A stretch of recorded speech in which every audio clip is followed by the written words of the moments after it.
Vamos a abrir la escritura en el libro de los Hechos, capítulo 2, versículo 14. Hermano, tenemos un gran privilegio de ser parte de la congregación de los redimidos del Señor, amén.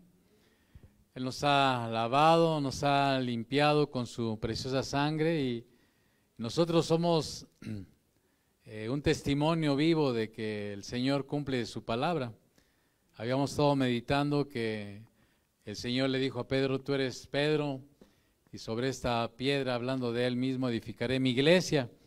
Y pues aquí estamos, después de más de 2000 años, aquí ahorita en este momento, en este local, estamos reunidos una parte de ese gran cuerpo de creyentes en todo el mundo. Hay hermanos nuestros en muchos lados de nuestra República Mexicana y del mundo, aquí y allá. Ahorita a lo mejor algunos están durmiendo, ¿verdad? Porque no todos estamos en el mismo horario, pero donde quiera que alguien invoca el nombre del Señor, ¿verdad? Y le glorifica y le ha rendido su vida, ahí es parte de esta iglesia. Y esta iglesia, esta asamblea de santos, ¿verdad? Dice el Señor que Él no va a dejar que las puertas del Hades prevalezcan contra ella, ¿amén? Entonces Él está fundando y nosotros aquí estamos, hermanos, somos, ¿se acuerda que luego los arqueólogos dicen que encuentran fósiles, ¿no? Nosotros no somos fósiles, nosotros somos piedras vivas, amén. Somos piedras vivas que dan testimonio de ese gran edificio que el Señor está construyendo, y tú y yo formamos parte de esa gloriosa iglesia que el Señor quiere que se manifieste aún en estos tiempos, amén. Nosotros somos portadores del mensaje del Evangelio, somos sus embajadores, somos sus representantes, así que el Señor nos pide que nosotros nos andemos con esa dignidad, no porque, no como dice la Escritura, no con un orgullo propio, sino que si en algo nos vanagloriamos en la cruz de Cristo, amén. Y nosotros somos llamados a ser dignos de representantes de Él.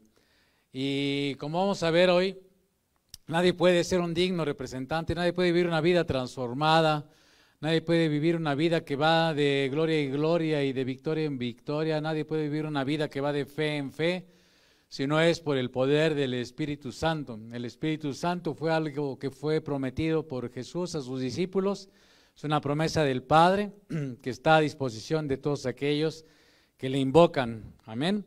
Entonces es importante que tú y yo lo entendamos. Nadie puede, le repito, vivir la vida cristiana sin el poder del Espíritu Santo, nadie.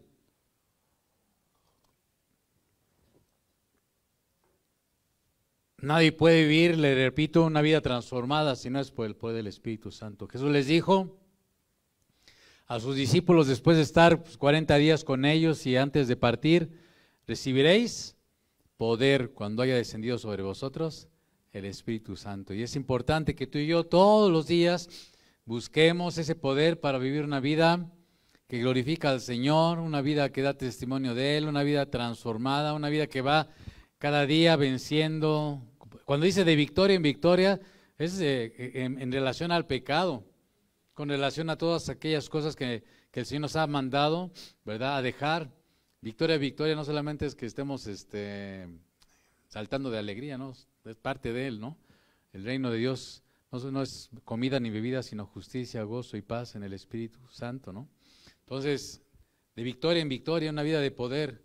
Pero recibiréis poder cuando haya descendido sobre vosotros el Espíritu Santo y me seréis, ¿qué? Testigos. Nosotros somos llamados a ser sus testigos, amado. Lucas realmente escribe dos tomos, el Evangelio que lleva su nombre y el libro de los Hechos. Y como tal es bueno leerlos como si fueran un solo libro. Aquí nos los acomodaron así. Pero en realidad Lucas escribió 2 tomos, el Evangelio que lleva su nombre y este segundo tratado que es el libro de los Hechos.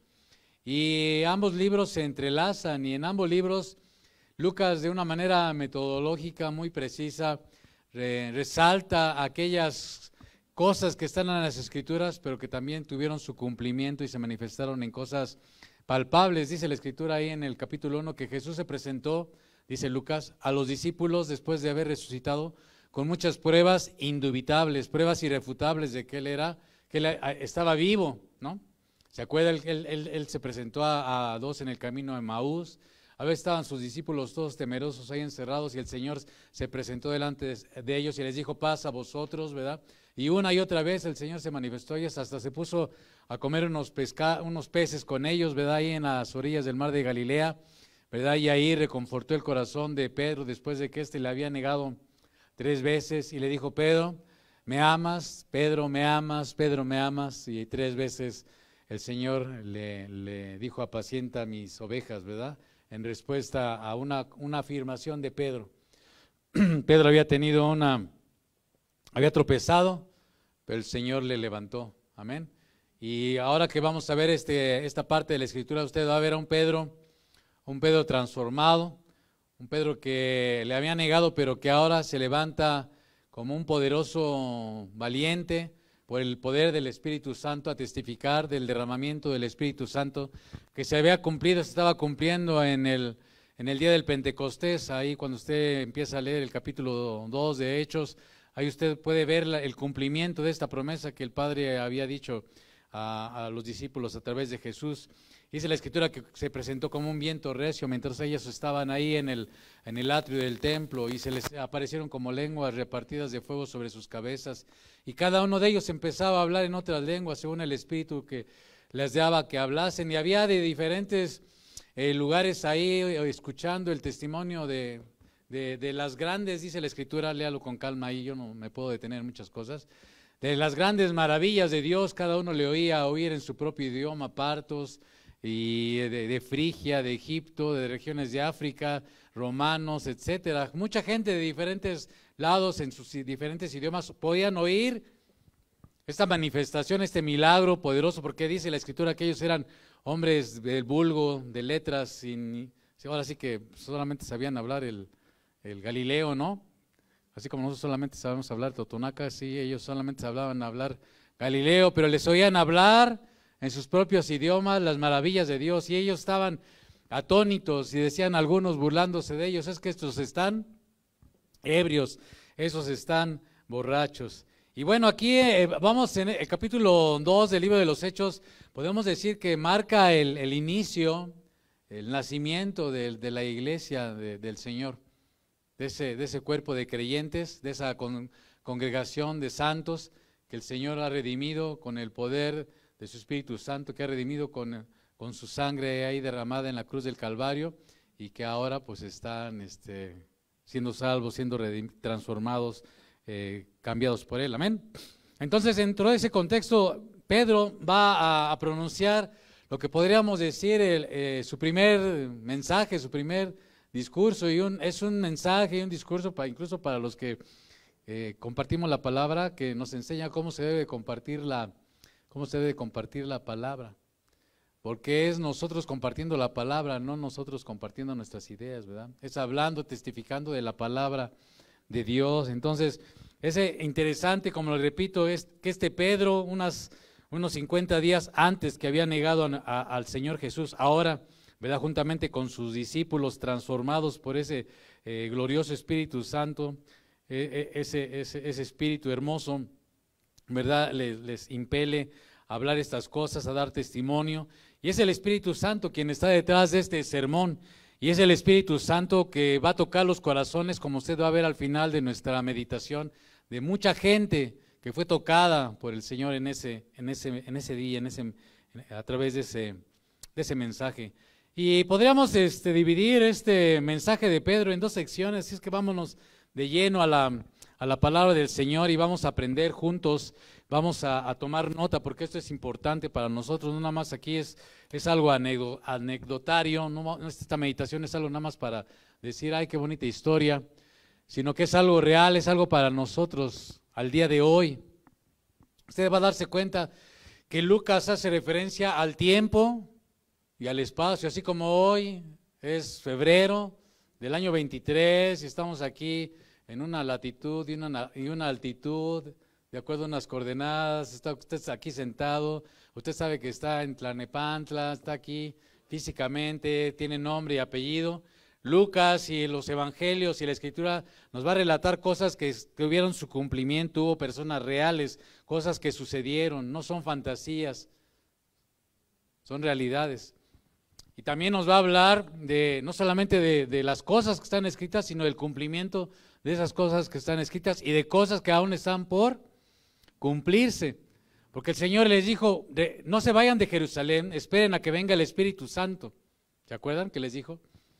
Pero después ellos, al ver al Señor partir, se quedaban así como atónitos, viendo que el Señor se iba. Dice la Escritura que entonces dos varones se pusieron a un lado de ellos y le dijeron, ¿qué miran, varones galileos?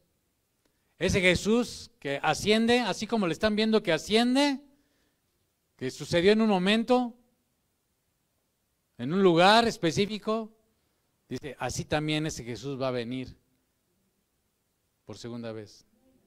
Amén. Y dice la Escritura, va a venir a un lugar específico. Dice la Escritura que dice Zacarías que va a poner sus pies sobre el monte de los olivos. Amén.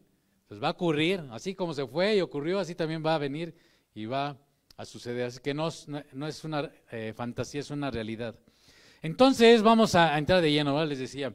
Entonces Pedro, poniéndose en pie con los 11, alzó la voz y les habló diciendo, fíjese, desde que usted empieza a leer se da cuenta del carácter, allí hay una transformación en este Pedro, ¿verdad? Este varón, este discípulo del maestro. Varones judíos y todos los que habitáis en Jerusalén, esto sea notorio y oíd mis palabras. Pues cuando usted lo contrasta con el Pedro que negó al Señor, que hasta se le salieron 2, 3 sapos y culebras de la boca, ¿verdad? Negando al Señor, ¿verdad? Ahora usted ve a un Pedro valiente, ¿verdad? Un Pedro que se levanta en el nombre del Señor. Amén. Ese es un ejemplo para nosotros porque el Espíritu Santo puede transformar a Pedros, ¿no? Entonces el Espíritu Santo me puede transformar a mí, ¿no?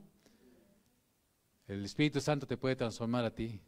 El Espíritu Santo puede transformar y usar a todo aquel que se dispone para que Él use como un vaso para su honra y para su gloria. Amén. Y dice, ¿por qué estos no están ebrios como vosotros suponéis? Ellos se burlaban, le decía, diciendo, es que estos están borrachos, por eso hablan estas cosas. Pero Pedro le dice, no es así, porque son las 9 de la mañana, dice, en otras palabras, porque es la hora tercera del día. Mas esto es, fíjese, automáticamente Pedro hace referencia a la autoridad innegable de las Escrituras, amado.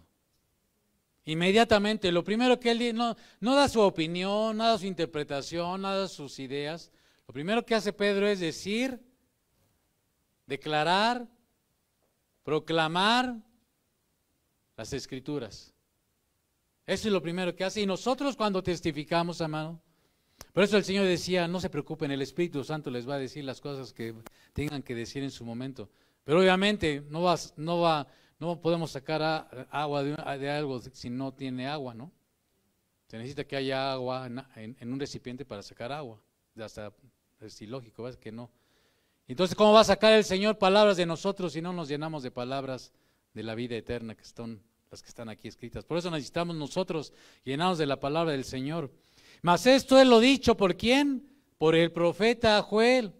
El Señor Jesús a sus discípulos les llamó la atención y les dijo, es que miren, cuando después de que resucitó, estas cosas estaban escritas de mí en la ley, o sea, en Moisés, en los profetas y en los salmos. Dice la Escritura que el Señor Jesús empezó a explicarles todas las cosas que de Él se decían en la ley, en los salmos y en los profetas. Y Pedro tampoco es la excepción, dice, esto es lo dicho. Amado, cuando nosotros testifiquemos, hablemos la palabra de Dios, digamos lo que Dios dice.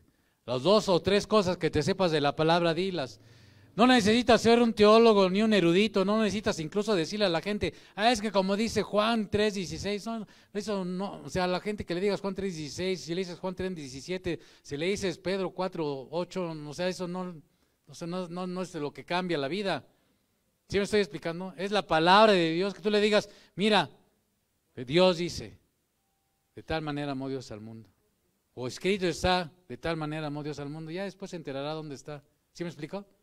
Y de lo que te venga, que tú que lees, que meditas, que vives, y que yo vivo, es lo que Dios va a echar mano para hablarle a la gente.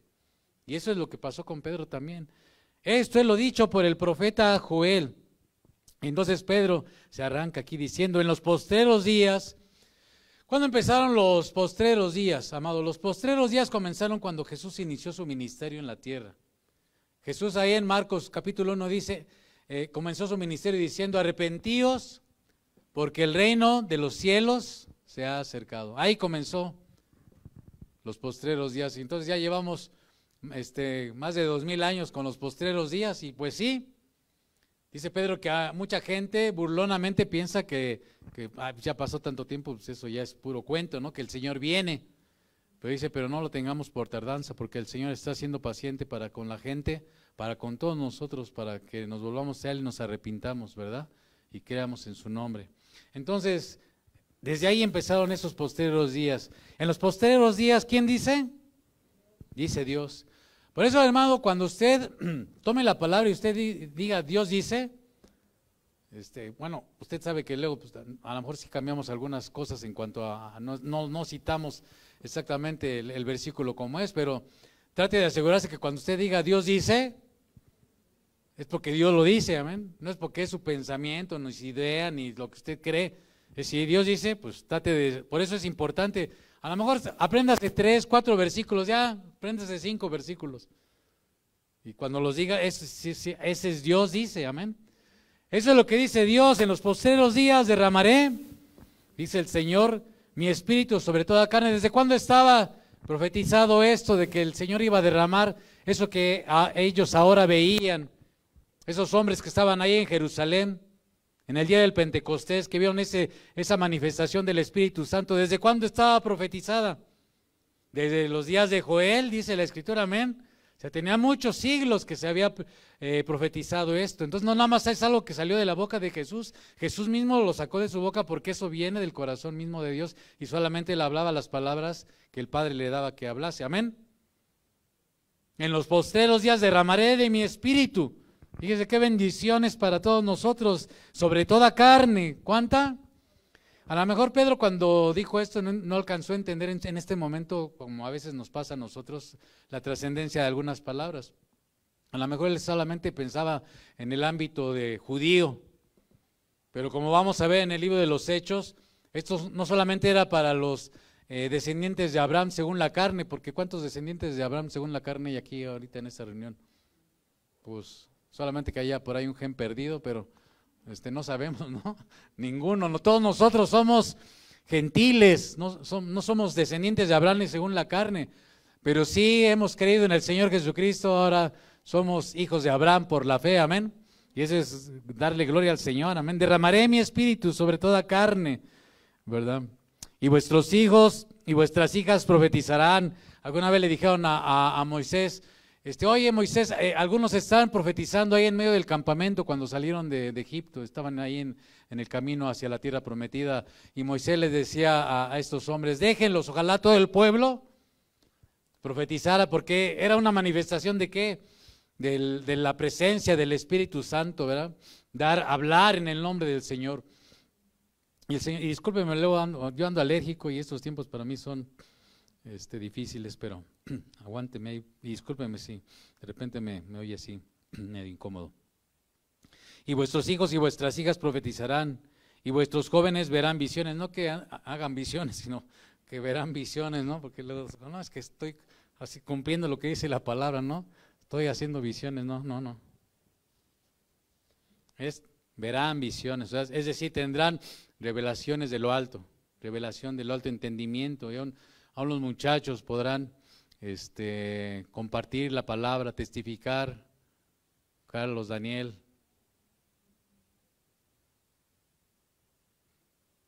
Del Señor. Y vuestros ancianos soñarán sueños. ¿Hasta cuándo? Les decía en la mañana, ¿hasta cuándo un cristiano se va a jubilar, amado? ¿Hasta cuándo un cristiano dejará de ser un testigo para el Señor? ¿Hasta cuándo un cristiano dejará de ser un instrumento en las manos de Él para la gloria de su nombre, para llevar la luz del Evangelio a otros? ¿Hasta cuándo? Pues hasta que colguemos los tenis, ¿no? Hasta que ya colguemos la toalla, dice mi cuñada. Y vuestros ancianos soñarán sueños, y de cierto sobre mis siervos y sobre mis siervas en aquellos días derramaré de mi espíritu y profetizarán. Es algo que es para ti y para mí si somos sus hijos. Amén. manifestación de la vida poderosa del Espíritu Santo en nosotros. Pablo le decía a los Corintios en capítulo 5 de su primera carta, ignoran que ustedes son templo del Espíritu Santo, que mora, que habita en ustedes. Dios ahora nos ha dado el privilegio, y Él ya no mora en cuatro paredes. Él ahora quiere manifestarse en ¿quién? En los creyentes, en nuestras vidas, amén. Pues por eso el reto, si tú y yo somos hijos de Dios, somos retados, somos llamados a vivir vidas que alumbren, que salen, que glorifiquen su nombre, no vidas cabizbajas ni derrotadas, vidas que son transformadas, que cada día son cambiadas, que cada día van venciendo el pecado, que cada día manifiestan las obras del Padre eterno, amén. Esos hemos sido llamados, amados. Nosotros ahorita somos la iglesia. Aquí estamos leyendo de hace más de 2000 años cómo empezó esto. Y ahora nosotros somos herederos de eso y nos toca a nosotros. Somos responsables de transmitir eso a los que vienen atrás. Y luego lo tomamos a chance, a WhatsApp, pero ojalá estemos orando también por ese pequeño Alex que el Señor lo siga levantando. Carlos, tengan celo de Dios, no solamente para hacer negocios, Daniel.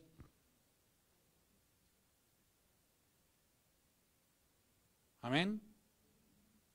Porque dijo el Señor, las puertas del Hades no van a prevalecer contra mi iglesia. Y si tengo que levantar piedras, aún de las piedras, voy a levantar testigos. Eso dijo el Señor, ¿no? Aún si ustedes callaren, yo voy a hacer algo, pero esto no se va a detener. Y daré prodigios arriba en el cielo y señales abajo en la tierra, sangre y fuego y vapor de humo. Eso ellos no lo estaban viendo. Esto va a tener un cumplimiento completo cuando venga el Señor. Fíjese el versículo 20. De hecho, si usted se fija que hay en estos pequeños versículos, 2, 3, 4 versículos, hay un espacio de tiempo muy grande, ¿no? Hace 2000 años se derramó el Espíritu Santo. Y estas señales que está aquí relatando el profeta Joel todavía no tienen su cumplimiento pleno. Y estos se van a cumplir cuando venga el Señor.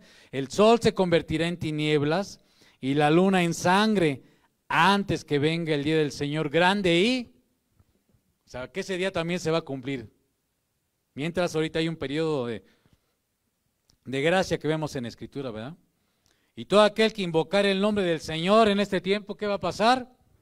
Será salvo. Eso es lo que nos toca, ¿verdad? Entonces Pedro en esta primera parte está explicando eso que ellos estaban viendo, este derramamiento del Espíritu Santo. Les dijo en pocas palabras, es el cumplimiento, es parte del cumplimiento de las cosas que están profetizadas, escritas por Joel y otros. Pedro tampoco se iba a poner aquí a relatar todo lo que estaba escrito de esto, ¿verdad? Y entonces entra una segunda parte, ¿verdad? Él remata diciendo esto que acabamos de leer: todo aquel que invocar el nombre del Señor será salvo, ¿verdad? Entonces, ahora, toda esta carne, ¿quién es toda carne? Bueno, pues vamos a seguir estudiando, ¿verdad? En esta segunda parte, vamos a leer desde el versículo 22, en esta segunda sección de este mensaje de Pedro a esos hombres que estaban ahí, igual para nosotros, ¿verdad? Se extiende hasta nosotros. Él va a presentar algunos argumentos acerca de la resurrección del Señor Jesús, ¿verdad? Para invitarles a que crean en el Señor Jesús como el Mesías, como el Salvador. Varones israelitas, versículo 22. Oíd estas palabras. Y por eso le decía que Lucas, que fue un hombre que se puede decir que tuvo una profesión, su profesión era médico, fue muy meticuloso, ¿no, doctora?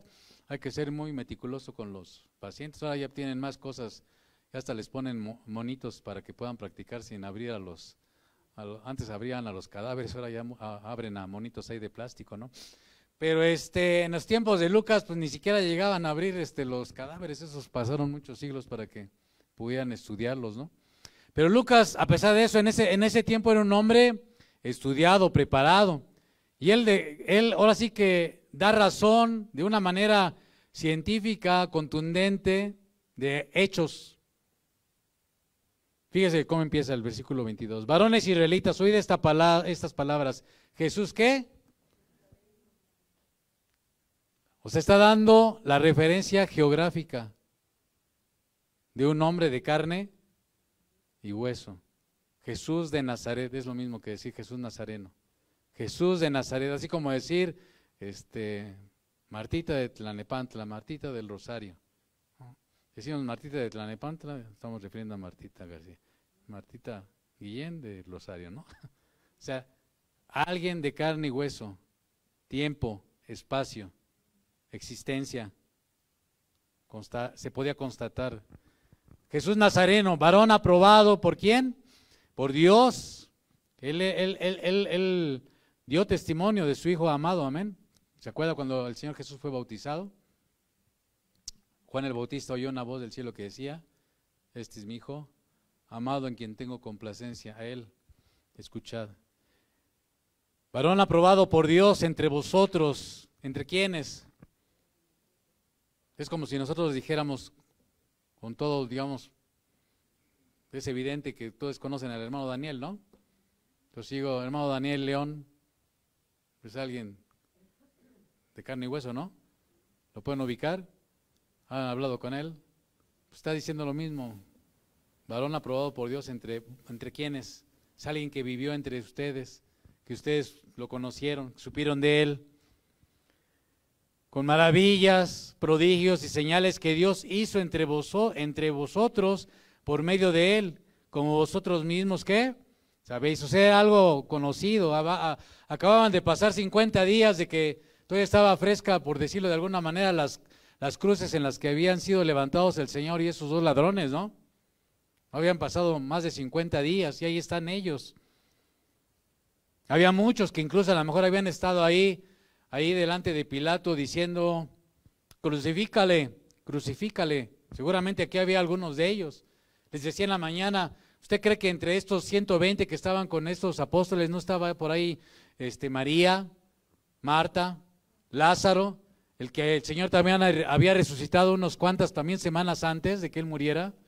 Unas semanas antes, 2 o 3 semanas, el Señor había resucitado a Lázaro, que había estado muerto tres días ahí en el sepulcro. O sea, estaban fresquecitos, ahí estaba, y podían decir, mira, también está entre ellos Lázaro, el que resucitó, que estuvo muerto. ¿Sí se da cuenta? Es que hay veces que leemos la Escritura y no nos damos cuenta de todo el contexto, de todo el entorno que hay, de cosas que son palpables, tangibles, evidentes, demostrables, lógicas, razonables, fehacientes.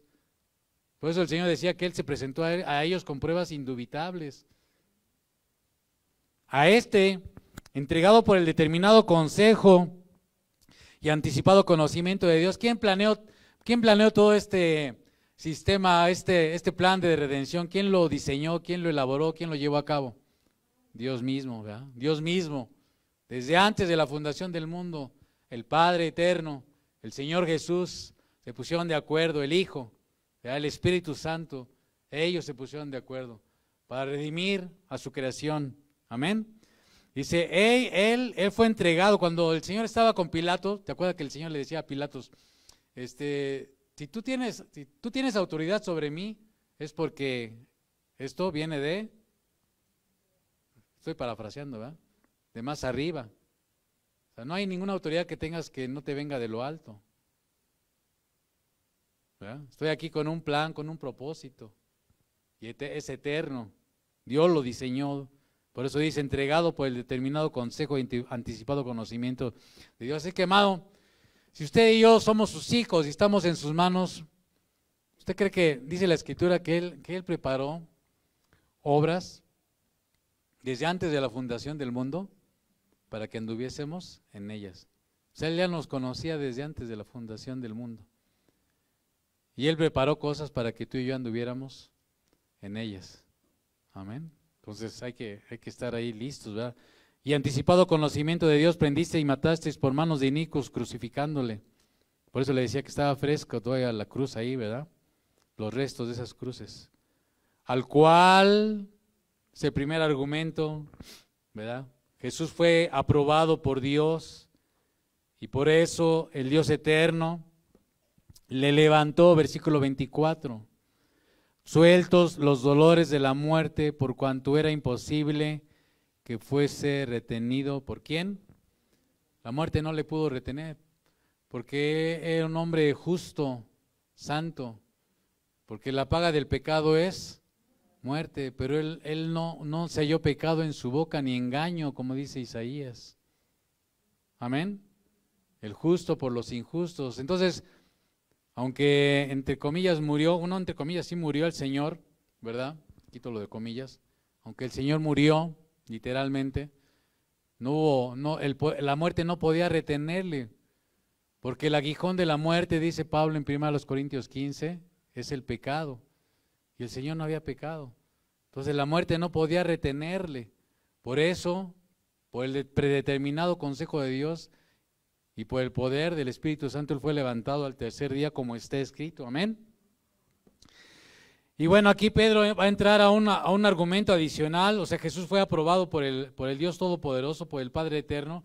Pero también Pedro, si se fija, va a usar el argumento escritural de lo que está ahí en el Salmo 16, versículos 8 al 11, que es el que está usted leyendo ahí, versículo 25 de Hechos 2, es la misma referencia de Salmos 16, del 8 al 11. Porque David dice de él, y hace referencia a lo que está escrito. ¿Sí me está siguiendo ahí en el 25? Veía al Señor siempre delante de mí, porque está a mi diestra, no seré conmovido.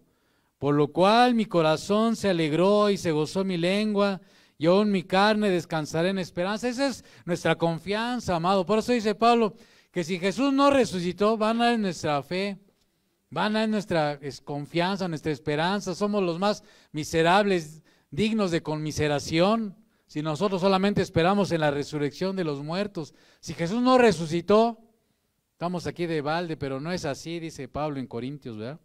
Por lo mismo que está diciendo aquí la Escritura en este Salmo que está citando Pedro acerca de David, por lo cual mi corazón se alegró. ¿Usted se alegra, amado? Se goza su lengua, dice, y aún mi carne descansará en esperanza. Por eso, pues no tememos que un día vamos a partir de este lugar. Somos pasajeros, peregrinos, estamos de paso, somos advenedizos, ¿verdad? Aquí estamos nada más, somos aquí de entrada por salida. Y no tememos, porque pues, el día que nos toque el llamado a nosotros, por eso necesitamos estar todos los días, ¿qué? Como los Boy Scouts, ¿verdad? Siempre listos. Por eso un hijo de Dios que está caminando con un corazón que adora al Señor, que todos los días busca su voluntad, que todos los días viene y le dice, Señor, pues ayúdame, límpiame, úsame, transfórmame, pues está manteniendo todos los días su lámpara llena de aceite, pues no le va a sorprender la muerte, ¿o sí? Porque si le sorprende, hay unos que a dormiditos les toca, ¿no? Pues bueno, hay otros que pues, de bajada, ¿no? En avionazo, pues les tocó, ¿qué?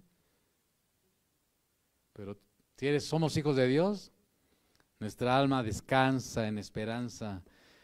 27, y aquí hablando del Mesías en particular, porque no dejarás mi alma en el Hades, ni permitirás que tu santo vea corrupción. Me hiciste conocer los caminos de la vida, me llenarás de gozo con tu presencia, ¿verdad? Y aquí Pedro se va a encargar de explicar, ¿verdad? De la aplicación de esta escritura. Varones hermanos, se os puede decir libremente del patriarca David. Pedro va a hacer uso de la autoridad patriarcal de David, ¿se da cuenta en sus argumentos? Dice, como dijo David, y ellos conocían el Salmo 16, conocían lo que estaba escrito, no les estaba hablando de cosas que ellos no supieran. Y ellos reverenciaban y tienen en alta estima al patriarca David. Por eso hace uso de esa autoridad patriarcal. Pero varones hermanos, se os puede decir libremente del patriarca David, que murió y fue sepultado. Y fíjese, Pedro va a hacer uso de un argumento arqueológico, de algo que ellos en su tiempo podían constatar. Aún en estos tiempos, algunos, si usted se va ahí a un tour a Jerusalén, pues le van a decir que ahí está la tumba de David, ¿no, Edith? O sea, pero saben que es la tumba del rey David, pero ellos saben que él ya está muerto, como dice Pedro, que murió y fue sepultado y su sepulcro está con nosotros hasta el día de ¿qué? Cuando Pedro está diciendo estas cosas, está hablando de algo arqueológicamente hablando. Es como decir la tumba de Pedro Infante ahí en el Panteón de Dolores.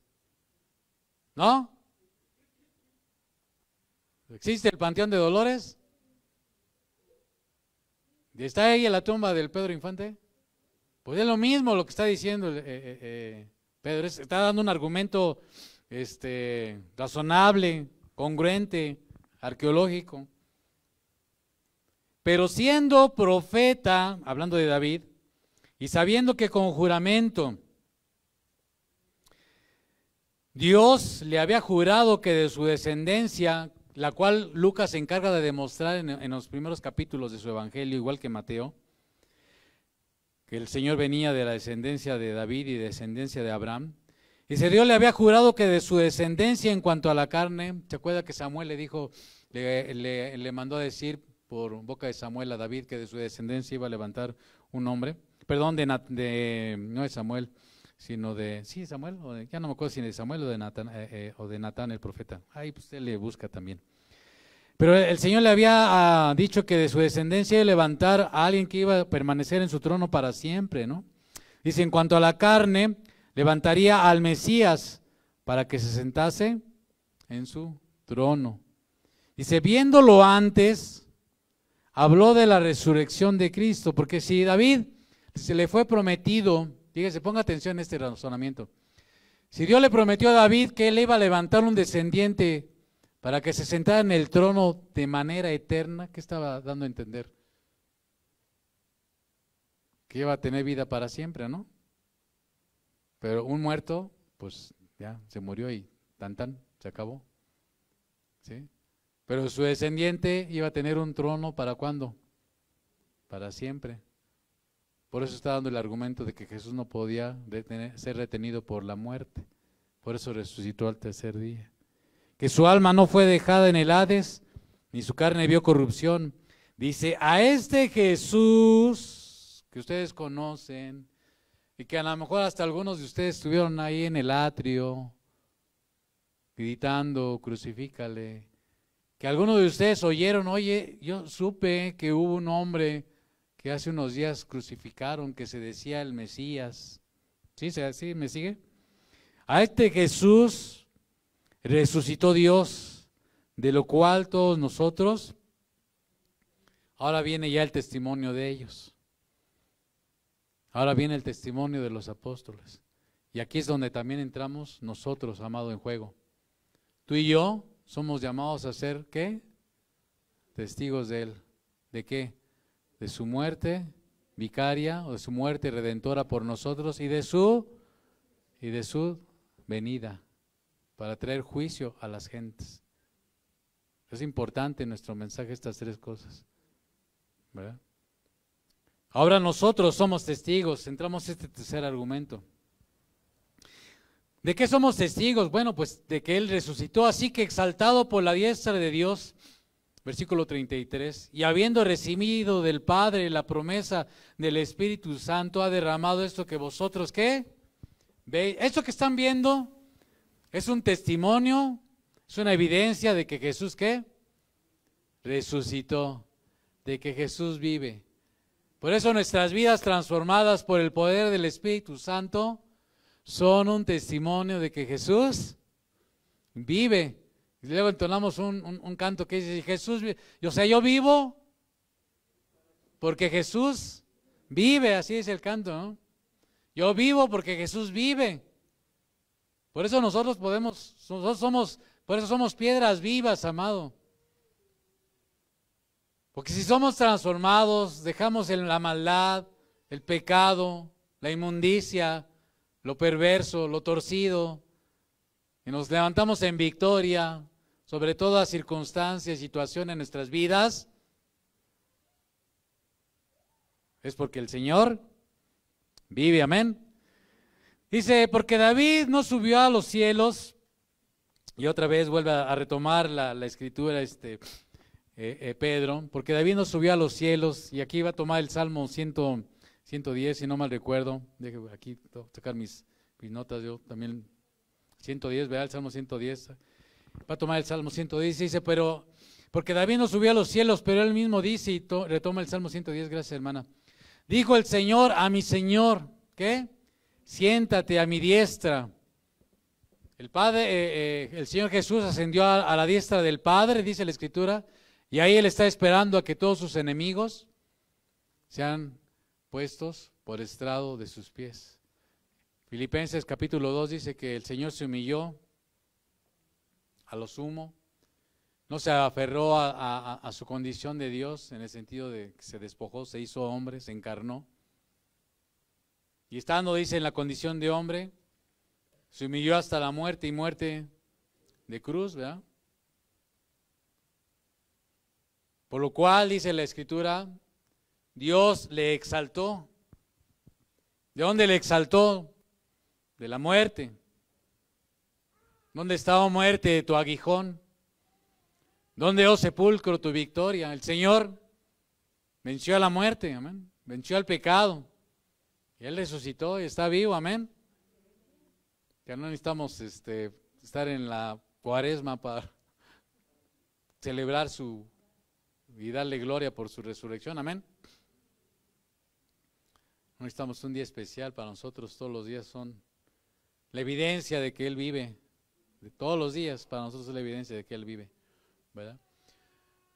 Y el Señor venció a la muerte, le decía, y Él está esperando a que sus enemigos sean puestos por estrado de sus pies, por lo cual, retomando lo que dice Filipenses, le dio un nombre que es sobre todo nombre, para que en el nombre de Jesús se doble toda rodilla, fíjese, de los que están en los cielos, o sea, los ángeles, de los que están en la tierra, su creación, tanto los humanos como aún las bestias, que están esperando la redención también de la manifestación de los hijos de Dios. Y de lo que está debajo de la tierra, hablando de las potestades del infierno. Todo mundo, dice, doble su rodilla y confiese que Jesús es el Señor, para la gloria del Dios Padre, amén. Entonces eso a mí me da, es de emocionarse, ¿no, hermanos? Hasta que ponga a tus enemigos por estrado de sus pies. El Señor ya venció a la muerte, decretó, avergonzó a las fuerzas del enemigo. En la cruz del Calvario, ahí, Colosenses, dice que Él avergonzó a las potestades del diablo, clavando el acta de los decretos que nos era contraria a cada uno de nosotros. Ahí en la cruz del Calvario, ya ve que Pilato mandó a poner un letrero. Jesús, el rey de los judíos, ¿verdad? En hebreo, en griego y en arameo, ahí lo mandó a escribir, ¿verdad? Y lo declaró como un pecador, ¿no? Como un delincuente, como un malhechor, ¿no? Pues ahí estaba escrito Benjamín, ¿verdad? Malhechor,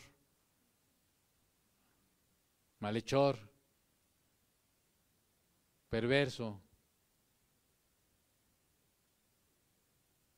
desobediente, rebelde, transgresor, condenado a la muerte, condenado a la eternidad para vivir separado de Dios. Pero el Señor, pum, ahí clavó exacta de decretos para todo aquel que crea en Él, no se pierda, mas tenga vida eterna. Amén, amén. Dice, hasta que ponga a tus enemigos por detrás de tus pies. Sepa pues, y aquí ya viene otro argumento, aquí ya va a hablar Pedro acerca de la presencia del Espíritu Santo, ya estamos en esta sección de su mensaje. Sepa pues ciertísimamente toda la casa de Israel, que a este Jesús a quien vosotros crucificasteis, ahí seguramente había muchos de los que, le repito, habían dicho, crucifícale, crucifícale. ¿A quién quieren que les dé?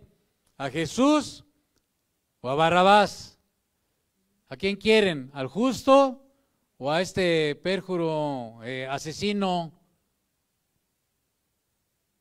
y maldito? Así dice la Escritura, lea los evangelios, no estoy aquí tirando rollo. Y dijeron, crucifícale. Queremos a Barrabás, ¿no? ¿Y a este qué hago con este? ¿Qué hago con este? Por eso dice Pedro, crucifícale, ¿no?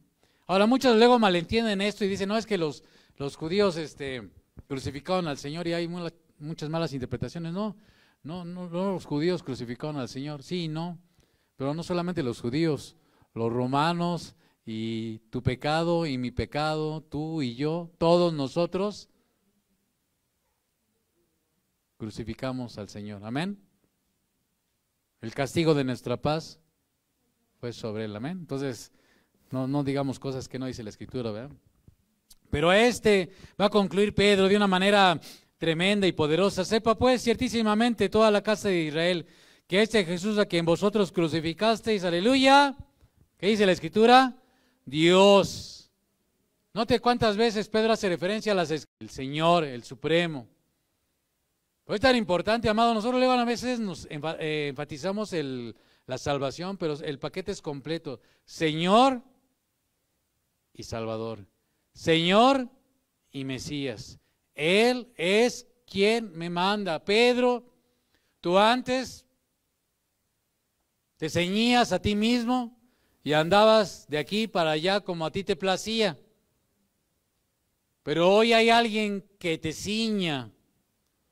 Hoy hay alguien que te manda en tus negocios, en tu persona, en tu familia, en tus finanzas, con tus hijos, con tu esposa. Hoy hay alguien que te ciña y no estás para hacer tu regalada gana. Si eres hijo de Dios, estás para hacer su voluntad, aunque te cueste lo que te cueste y te duela lo que te duela.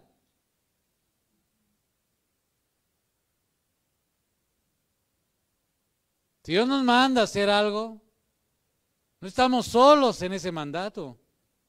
Porque les dijo, no los voy a dejar solos. Les voy a dejar, ¿a quién? Al Espíritu Santo. Él va a estar con ustedes.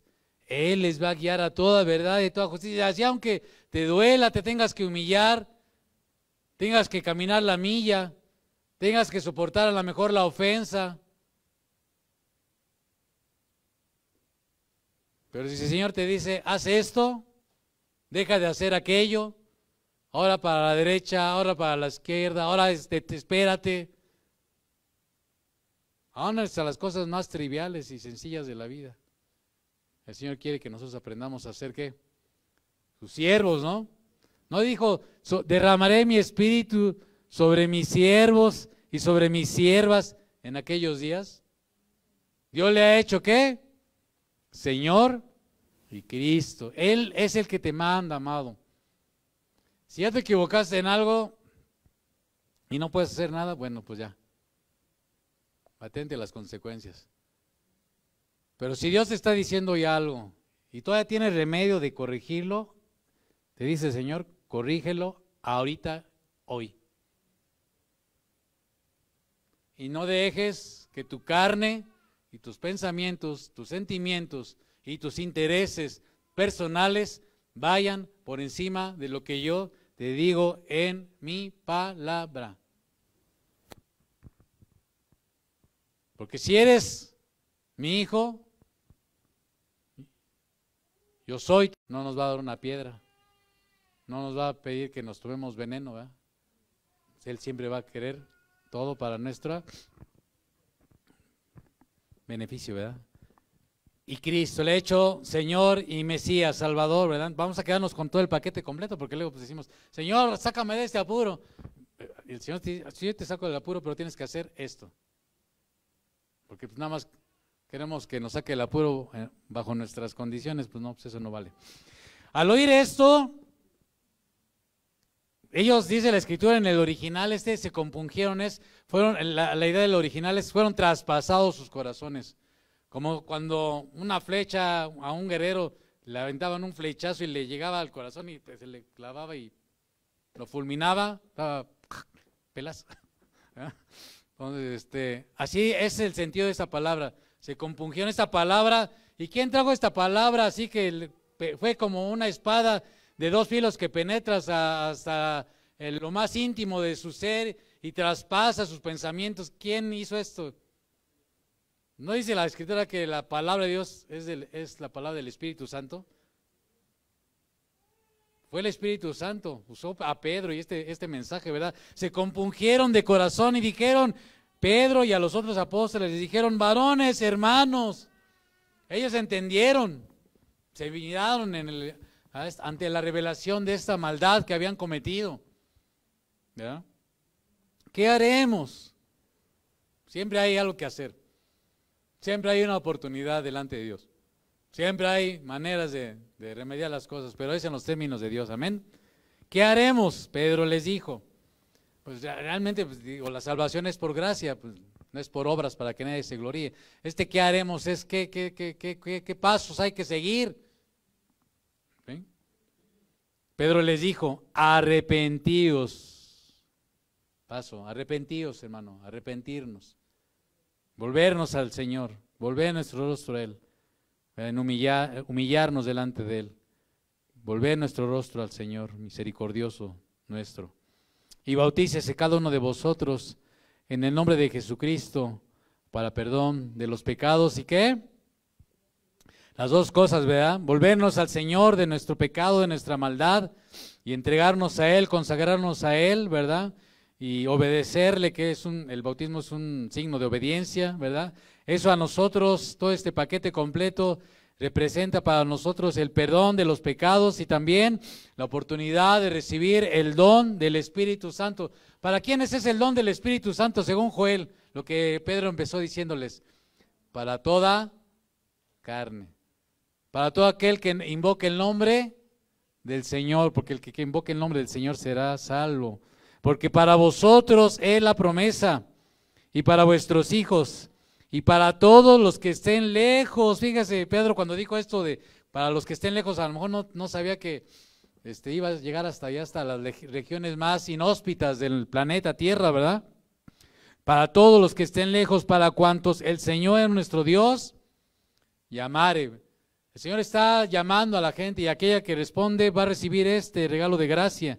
Y con otras muchas palabras, dice la Escritura, testificaba y les exhortaba diciendo, pues seguramente el sermón fue más largo, ¿verdad? Si acá yo me echo 45 minutos, a lo mejor 50, y a alguno de ustedes ya se le hizo largo, pues ahí Pedro no nos dice cuánto, pero él dice que con muchas palabras testificaba y les exhortaba diciendo, sed salvos ¿de qué? O sea, todas las generaciones son perversas, amado. Porque a veces decimos, no, es que ahora sí no, estamos viendo cosas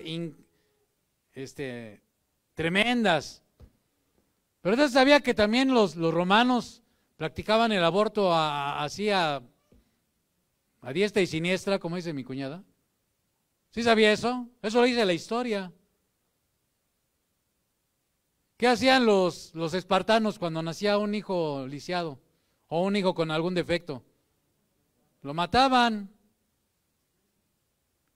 O si nacía una mujer, ¿qué hacían? La mataban. O sea, a veces decimos, no, es que todos los tiempos son de perversa generación. Por eso, hoy que nos están tocando estos tiempos, a nosotros nos toca tomar esta estafeta, amén. Tomar esta estafeta y levantarnos igual que Pedro se levantó con esos 11. Ahora nos toca a nosotros levantarnos en el poder del Espíritu Santo para ser testigos ahí donde estemos, amado. Que el Señor nos ayude, despierte nuestros corazones. Un momento hablando de un tiempo, ¿verdad? Que Él está vivo. Porque estamos cantando ahí como locos, así a nada. Porque Jesús está vivo. Tarde o temprano nos van a callar. O nos van a querer callar. O nos van a querer cerrar. Tarde o temprano. Escuche lo que le estoy diciendo. Entonces, mejor decir las cosas como son. Y pues, amén. Ellos estuvieron dispuestos a decir las cosas como eran. A veces, discúlpeme y perdóneme, al que le quede el saco que le quede. A veces nos escudamos en el que no hay que ser abusados, valientes y que no. Yo sí tengo mi propio punto de vista al respecto. pero no justifiquemos algunas cosas por otras, ¿sale? De que entienda, entienda.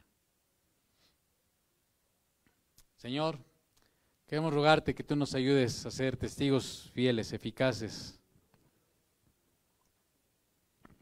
Ayúdanos a ser valientes.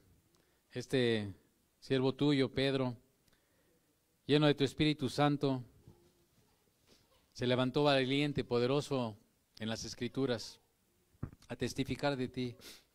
Y Señor, vamos a ver más adelante, porque tú nos das testimonio en tu palabra, en los hechos, que por causa de eso padecieron persecución, Señor. Hubo problemas, hubo situaciones adversas. Nos resistimos, o no sé, a experimentar momentos en los que, por causa del Evangelio, tengamos que pasar algunas circunstancias adversas, difíciles. Ayúdanos, Señor, que no por causa de eso callemos nuestra boca, que no por causa de eso cerremos nuestros labios. Sí, Señor, requiere que seamos sabios, entendidos para hablar la palabra sazonada, con cortesía, con mansedumbre, pero Señor, sin poner atajos ni cortapisas a tu palabra. Ayúdanos a ser gente valerosa, gente, Señor, consagrada, entregada a ti, que habla la palabra de verdad, Señor. Nos recordaba nuestro pastor hace poco que ni más ni menos. Pues sí, Señor, ni más ni menos. Ni más ni menos. Ayúdanos. Ni le pongamos, pero tampoco, Señor, ni le quitemos. Ayúdanos, Señor. En medio de esta generación perversa en la que nos está tocando vivir, ser gente que pueda ser luz y sal, Señor.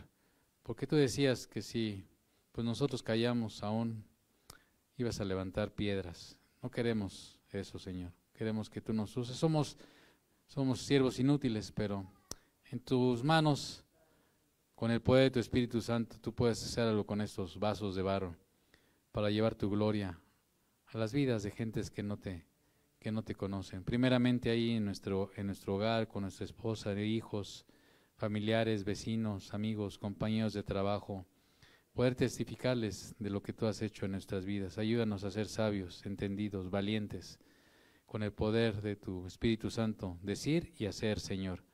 Gracias, Señor, por tu palabra, en el nombre precioso de Jesús. Amén.